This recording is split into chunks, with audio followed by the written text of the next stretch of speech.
Hello, math students, and welcome to another online segment of Mr. Hargrove's math class, where today we will be discussing the distance formula.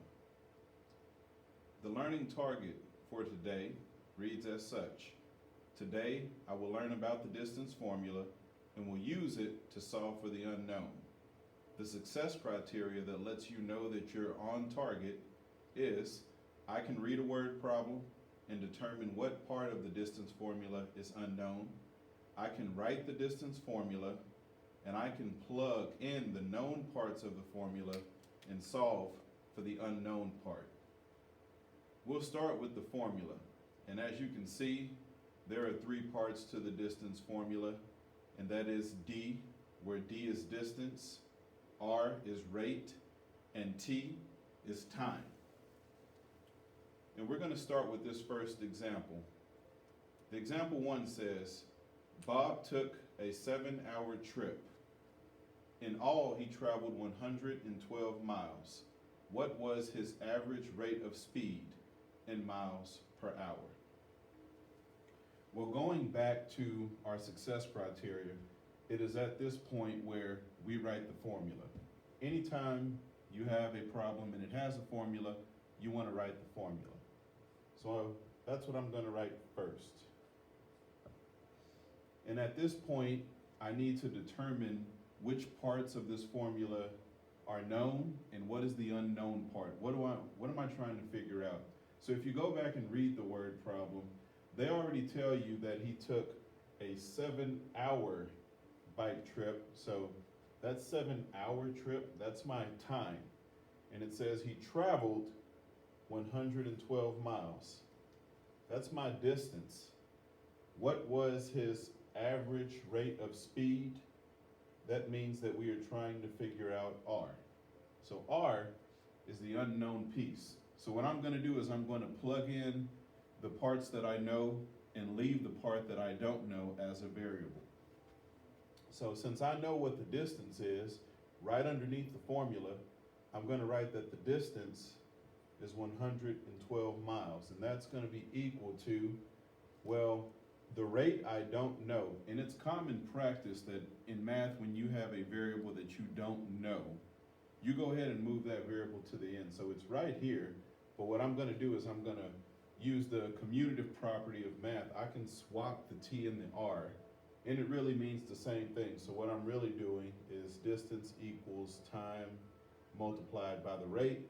But either way you put it, you're going to multiply the two numbers together. So it doesn't matter how you write it here. So I'm going to go ahead and I'm going to write that I do know that the time was 7 hours. And I'm going to leave R as R. Now, I need to solve for R to figure out exactly what it is. Now, you learned this in your equations unit, that anytime you have an equation that looks like this, 112 equals 7R, that's a one-step equation. And you can figure out what R is by dividing both sides by whatever number is next to the variable.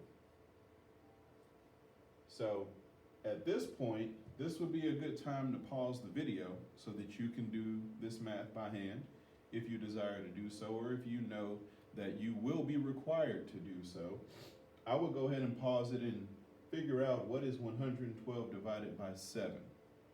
And I would normally work this math off to the side here just to keep my work organized. So when I do that math, 112 divided by 7, I should get that R equals 16 miles per hour. So that is the rate that Bob was traveling on his bicycle. Please make sure you have this in your notes, because we will transition to example 2.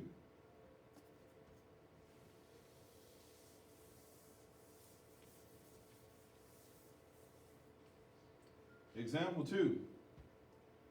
Sally traveled from Albany to Syracuse on Saturday. The trip took 3.5 hours, and she traveled at an average rate of 62 miles per hour. How many miles did Sally travel? Again, anytime you have a problem and it has a formula, start with the formula. So I'm going to write that. And now you want to go through the problem and you want to determine what you know and what is the unknown piece. So it says the trip took 3.5 hours. That is going to be how long it took, right? So that's time. And it says she traveled at an average rate of 62 miles per hour. So that is the rate. Now it says how many miles did Sally travel. So that must mean distance is the unknown. So I'm going to leave distance as D because I don't know what it is. The rate and the time, I do know, and I can just plug them in. The rate, 62 miles per hour, and the time is 3.5 hours. So at this point, if you multiply these two numbers together, you will be able to determine the distance, how many miles Sally traveled. So at this time, I'm going to ask that you pause the video, multiply 62 times 3.5, and see if you get the same answer as me.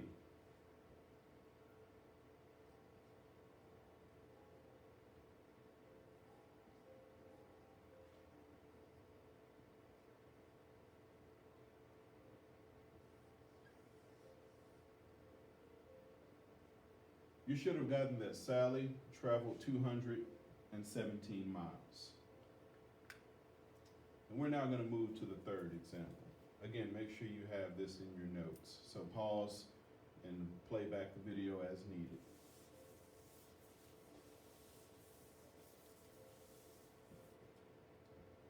Example 3.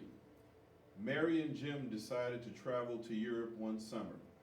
The jet flew at an average rate of 550 miles per hour and covered 3,437.5 miles. How long did the flight take? Again, not to sound like a broken record, but always write the formula.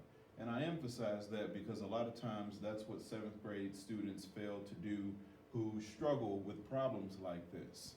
They typically fail to write the formula and keep their work organized. So that's what I always want to encourage you to do.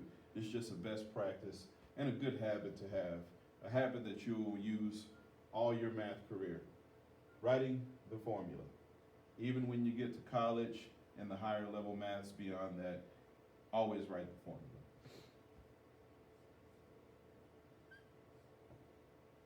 And now at this time, I need to determine what I know as well as what I don't know. It says the jet flew at an average rate of 550 miles per hour, so that is your R. That's rate. It's an R. And covered 3,437.5 miles. That is your distance. How long did the flight take? How long? That means we're trying to figure out time. So, again, plug in what you know. I know the distance, so I'm going to plug it in, 3,437.5 equals. I do not know time, but I do know the rate. The rate is 550. Time I don't know, so I will leave it as T. And again, going back to our equations unit, if you want to solve for T, you need to get rid of the 550. In order to get rid of 550 and get 550 to 1, I need to divide both sides by 550. And I know normally when we did our equations unit, you were used to seeing this flipped, but you also want to be well aware that you can solve it either way, okay? Even though you're used to seeing it one way, you know, you should practice solving it this way as well. So, pause that video, see what you get when you divide 3,437.5 by 550. You should get T equals 6.25 hours. That's how long this flight is going to take. Again, make sure you have this in your notes as we move to our final example.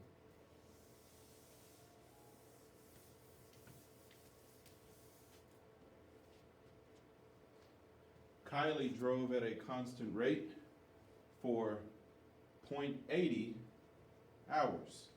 She drove 52 miles during that time.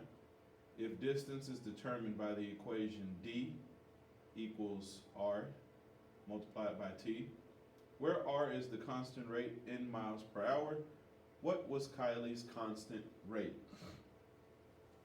Again, we're going to start with the formula. And then I'm going to determine what I know as well as what I don't know. Now it says she drove 52 miles. That is the distance that she drove. And then they put here that the time is 80% of an hour, or 0.80 hours. It's the time. It says, what was Kylie's constant rate? So we don't know what R is. So we're going to leave R as R. We'll plug in what we know. And we also know that it was 0.80. And this is going to be 0.80 R.